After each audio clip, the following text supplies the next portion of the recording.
What's up YouTube, Max Stunner here, and I'm bringing you my first tutorial on how to hook your Sony PlayStation 2 controller to your PC. Now, if you already have the adapter, first things first is you want to make sure you install your drivers. That's important because when I first installed my drivers, the analog sticks didn't work.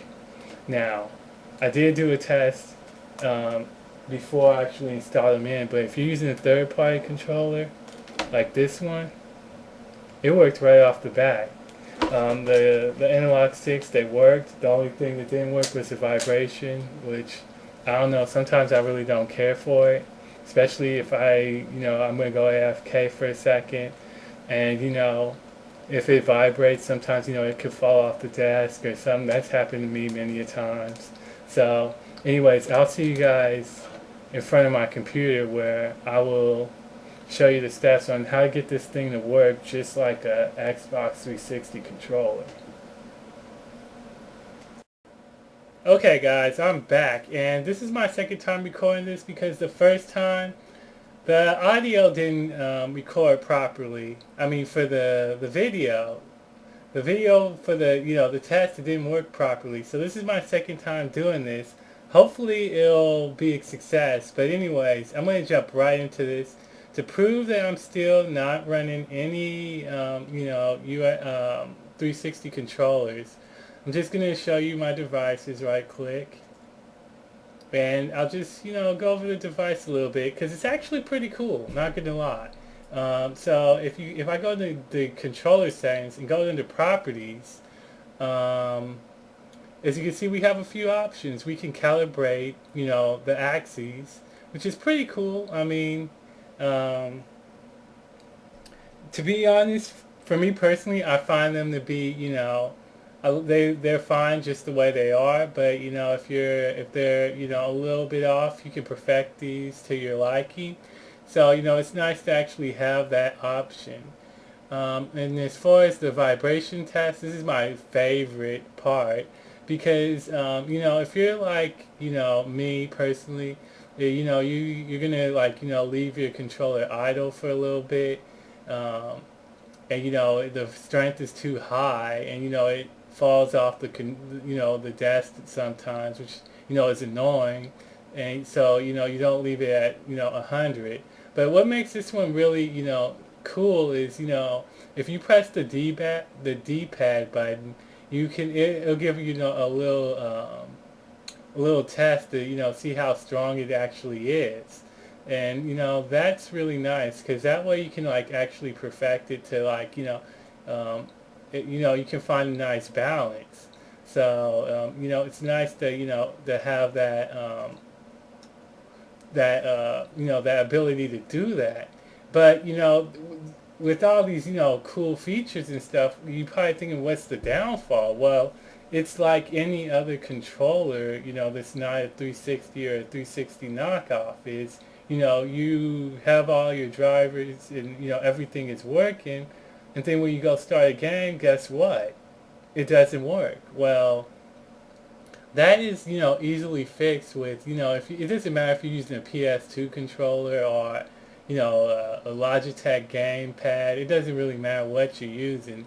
There's a couple of few programs out there that are free that you can map your controllers out there. Now there's XPattern and X360 CE. Those are the two I know about.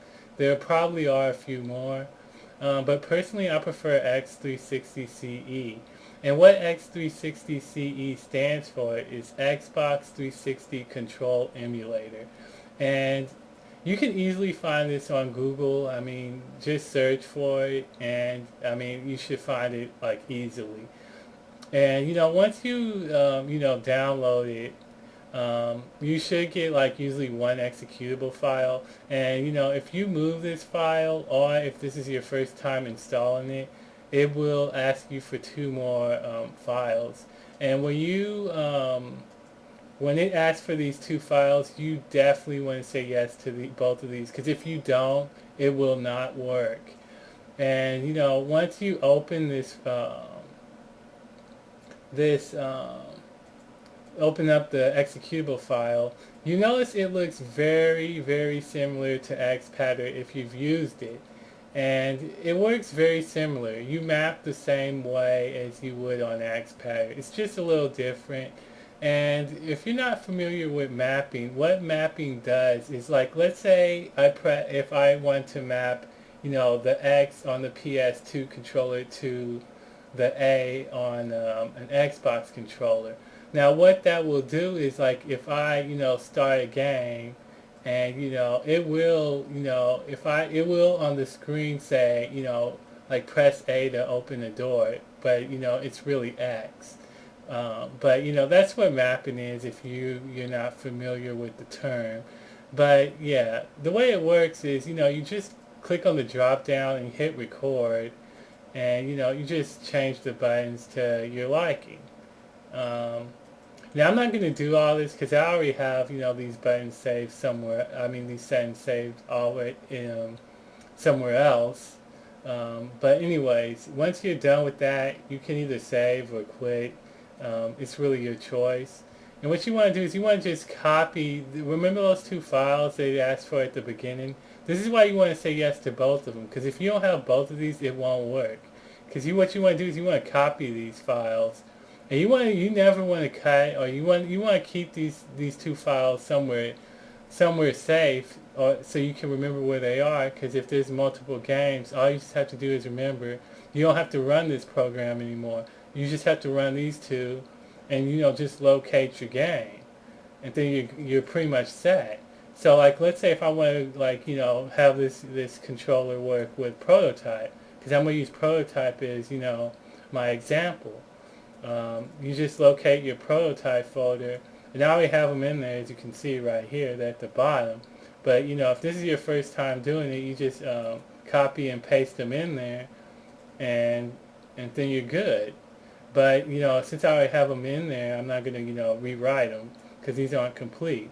But yeah, I was just going to do a little bit of gameplay just to prove that this thing works just as good as any any good as any Xbox 360 controller.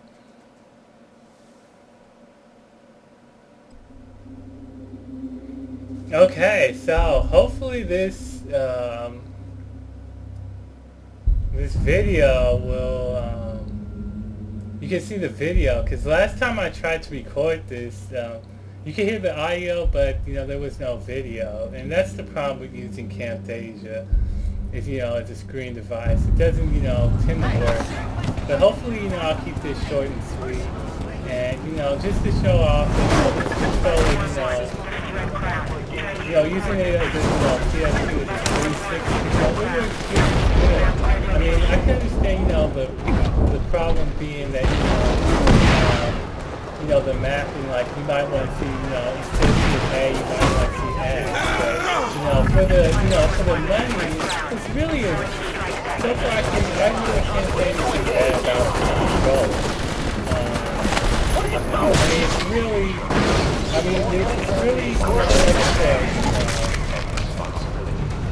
said, like if you're like me and you have like a whole bunch of PS2 controllers just laying around, then there's no reason not to give this thing a try.